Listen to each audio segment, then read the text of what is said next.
Kembali lagi bersama kami di rumah Mama Dede. Ibu yang durhaka. Nama ini ada pertanyaan nih, Mah. Sok. Dari jamaah yang ada di Instagram. Sok. Bentar, Mah. Pertanyaannya. Pertanyaan pertama dari Eca Marica. Hei hei. Caca Marica. Hei hei. Assalamualaikum, Mama. Waalaikumsalam Caca Marica. Galau nih, Mah. Ada apa Caca? Mah, kalau dulu waktu saya kecil, saya suka diperlakukan tidak baik oleh almarhum bapak tiri saya. Tapi mama saya tidak berbuat apa-apa, dan saya tidak pernah dibela oleh mama saya. Apakah itu termasuk ibu yang durhaka, Mah? Betul. Artinya ibu Anda demi cintaku kepada wahai suamiku. Saking sayangnya kepada suaminya yang baru, anaknya digalakin dan seterusnya oleh suaminya yang sekarang, ibu tidak membela. Artinya tidak ada pembelaan buat anaknya, karena seharusnya kalau anak kita tidak berbuat salah, disalahkan, harusnya kita belain. Oh enggak, kamu anak pinter. Kenapa sih ayah? Nah, harusnya begitu. Jadi dia demi cintanya kepada suami yang baru, dia rela mengorbankan perasaan kasih sayang kepada anaknya, dia durhaka.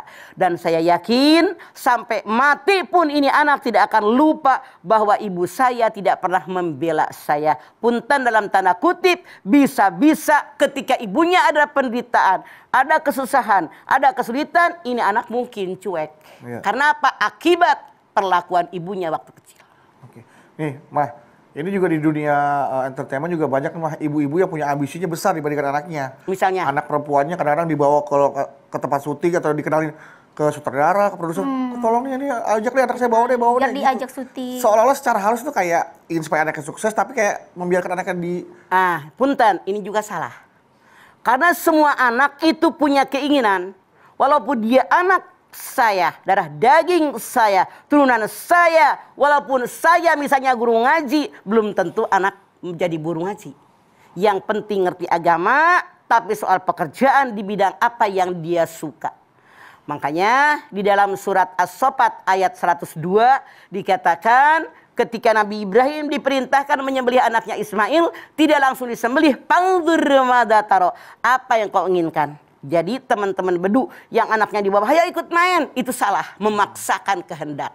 Siapa tahu produsernya juga karena tidak enak bawa dia kan. Iya. Mungkin kan dia asong-asong seperti itu. Kalau masih anak-anak, kadang-kadang anaknya sudah dewasa, udah cantik mah. Kayak ibu itu kayak ngelepas, udah bawa deh anak saya nih di sama saudara. Nah itu yang salah, itu yang salah. Itu sering kayak gitu terjadi. Betul. Tuh, Mah. Yang benar, nih sono, masuk pesantren, nih masuk madrasah, nih hafalkan Al-Quran, nih belajar agama, nih masuk ke tempatnya belajar hadis, itu yang benar. Mengarahkan kepada agama yang benar, jadi bukan mengarahkan untuk dunia, berapa lama kita dunia. Okay. Karena rezeki diatur oleh Allah dalam bidang apapun, tidak harus dijorok-jorokin seperti itu. Masing-masing punya jalurnya sendiri. Baik, nama ini pertanyaan selanjutnya nih, Mah. Dari Artiraga 261413. Artiraga Panjang, 2613. handphonenya itu kayaknya. Assalamualaikum warahmatullahi wabarakatuh. Waalaikumsalam warahmatullahi wabarakatuh. Galau nih, Mah. Ada apa, Antiraga? Mah, apakah seorang ibu yang selalu menjelekkan anaknya di depan orang lain dan sesama anaknya sendiri diceritakan keburukan anaknya yang satu dengan yang lain sehingga mengadu domba anak, Mah? Selama ini saya hanya bisa diam saja. Apakah ini ciri-ciri ibu yang durhaka, Mah? Bagaimana Betul. seharusnya saya bersikap? Artinya Anda itu sudah menjawab apa pertanyaan Anda. Anda tahu di depan orang lain, anaknya yang lain dipuji. Ini Dijatuhkan. dijelek-jelekin. Punten. Ada orang yang anaknya 3, pasti kelakuannya 3 macam. Orang yang anaknya 4, kelakuan anak 4 macam. Makanya saya berkali-kali bilang, anak-anak kita jangan disisirin. Ibaratnya satu tandan pisang. Besarnya nggak sama, bentuknya nggak sama, tapi semuanya anak kita. Jangan sekali-kali kita membawa aib keluarga. Karena itu adalah aib yang dibuka kepada keluarga kita, kepada orang lain, ibarat menepuk air dulang muncrat ke muka kita. Orang bilang, ih aneh, anak-anak dia, jelek-jelekin sama dia, diomongin sama dia. Harusnya kita lindungi anak kita.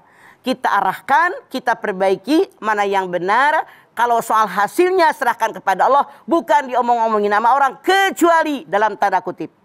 Ngomong kepada orang yang bisa memberikan solusi. Al-insanu huliku hanu'an. Wa idza masau sadu jazuan wa idza masal khairu manu'an illal musallin alladzina hum an salatihim daimun. Manusia tempatnya berkeluh kesah. Kalau ada kesusahan, ada musibah, ngomong kemana-mana. Ada kebahagiaan, dia lupa dengan temannya. Kecuali orang yang sholat, yang sholatnya daim, sedang susah ngadunya hanya sama Allah. Artinya ibu tadi durhaka, harus yang ngadunya sama Allah. Dia termasuk golongan yang pertama yang Allah tidak suka. Ngumbar aib keluarga. Oke. Nah, Mah, bagaimana kalau misalnya ada anak yang sudah terlanjur sakit hati, Mah, karena dulu kecilnya sering dijelek-jelekin lah segala macam, Terlanjur kecewa sakit hati sama orang tuanya ya. Ya, nah pas Dendam masa gedenya, lalu gitu. iya. Tahu masa lalu. Nah, pas waktu sudah besar dia sudah cuek gitu, Mah. Itu bagaimana, Mah, solusinya orang tuanya? Harusnya ada orang yang menyadarkan dia. Sejelek bagaimanapun orang tua, sedurhaka bagaimanapun nama orang tua, sebenci bagaimana perlakuan mereka kepada kita, maka kita berpikir tanpa mereka saya tidak akan lahir ke alam dunia. Untung saya tahu yang baik yang buruk. Tidak seperti kelakuan ibu saya, kelakuan orang tua saya yang membuka aib keluarga. Maka saya bergaul dengan yang baik, insya Allah jadi orang baik. Bergaul dengan orang soleh dan solehah, menjadi orang soleh dan solehah. Maka saya perbaiki, doakan ibu saya, tetap kita baik sama mereka. Karena bakti sama orang tua, sejahat bagaimanapun orang tua, kewajiban anak. Berbakti. Dendam itu perbuatan setan.